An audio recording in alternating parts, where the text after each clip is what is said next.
Hello ladies and gentlemen, my name is Ankit Bansal and welcome to the first episode Excuse me. I'm here.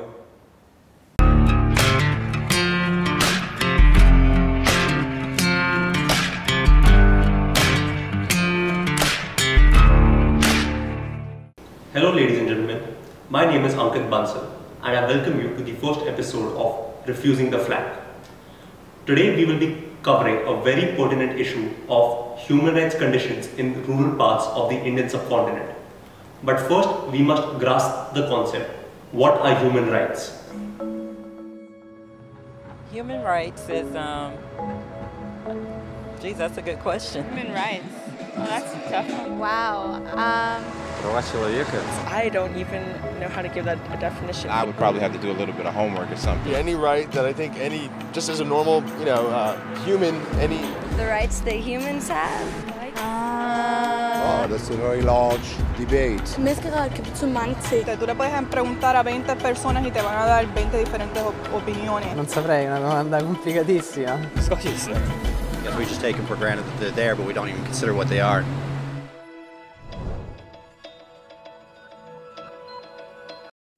In a world where people are busy protesting on censorship, it is rather bemusing how little people know what human rights are. Allow me to explain to you what human rights are. Rights you have for being human. No, seriously, it is that simple. Yet it has a very complex history. So the countries of Earth banded together and formed the United Nations. Their basic purpose was to reaffirm faith in fundamental human rights, in the dignity and worth of the human person. But what were human rights? Were they the proclamations of Cyrus, the natural laws of Rome, the declarations of France? Everyone seemed to have a slightly different idea of what human rights should be. But under the supervision of Eleanor Roosevelt, they finally agreed on a set of rights that applied to absolutely everyone. The Universal Declaration of Human Rights. Now the only thing universal about human rights today is their universal violation. Here we have a map from an organization called Maplecroft which shows the level of risk a person is in of having his human rights violated in the various countries of our glorious planet. Now notice the Indian subcontinent and China as a landmass, with the exception of Nepal and Bhutan, is an extreme risk zone. This implies that 38% of the population on Earth lives under extreme risk. And this is true when it comes to assessing the risk country by country. The Democratic People's Republic of Korea is a better place to be in than Pakistan. The causes for human rights violations in the Indian subcontinent are rather complex, and that is why it is one of the agendas at the UNHRC Mumbai 2050. A major issue in the subcontinent is untouchability. 51% of the population follows Hinduism, and this concept of treating someone beneath them as untouchable is considered to be a way of life. People are forced to clean waste without proper pay because, well, they were born to do it. These people are treated as if they have no rights whatsoever. In fact, it is so obnoxious that if a Dalit is raped, society pays no heed to it because, well, that's not touching now, is it? Manual scavenging refers to the practice of manually collecting and removing excrement. This is not a matter of choice. People enter this line of work based upon their caste. Women more typically clean open defecation and dry toilets, whereas men tend to do the more demanding physical labor of entering sewers, entering septic tanks, and cleaning excrement that way. Even though India has laws in place both prohibiting manual scavenging and supporting these individuals to leave this practice, what's happening in India today is that the very government officials who are charged with implementing laws to end manual scavenging are actually hiring people as sanitation workers exclusively from this caste, but then requiring them to manually clean human excrement. As of now, in India, 160 million people are considered untouchables, and the political figureheads considered to be their champions are busy chartering flights to enable sandal logistics. Now let's talk about the finished agenda, shall we?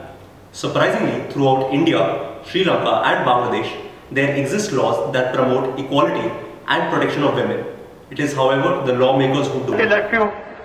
बाद में उनका मतभेद हो गया और मतभेद जब हो गया तो लड़की जाके बयान देती कि मेरे साथ रेप किया। अब बेचारे को 3 को फांसी हो गई। क्या रेप में फांसी दी जाएगी? 3 लड़के हैं, गलती हो जाती है।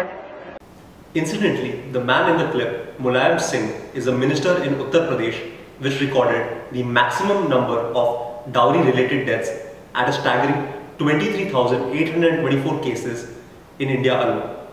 Between January 1st, 2001 to December 31st, 2012, 93,202 cases were reported.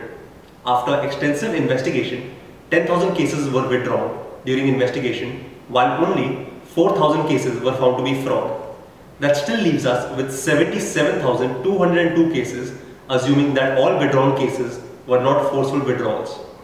Women are tortured in many ways in the subcontinent, but one of the most bizarre problems women face in the 21st century is being declared a witch. Bet you didn't see that one coming. In Nepal, over the course of the last 4 years, 116 women were tortured across the country. Now, the Nepalese people consider someone a witch if she makes the man of the house fall sick, or she makes the goat or the cow fall sick. Oh, me goat just sneezed, me thinks me wife's a witch, burn her. It is again just a coincidence that most women who are accused of being evil witches belong to the lower castes. As surprising as the issue is, government's response has been equally weird. The first law against witchcraft in Bangladesh was drafted in, and this is true, 2014. A study by the Ministry of Women and Child Development, Government of India, stated the following. Boys as compared to girls are equally at risk of abuse. Persons in trust and authority are the major abusers. 2 out of 3 children were physically abused, and children on the street, children at work, and children at institutional care reported the highest incidence of sexual assault. 83% of the cases, parents were the abusers. But all that has been covered in the last few minutes is just the tip of the iceberg.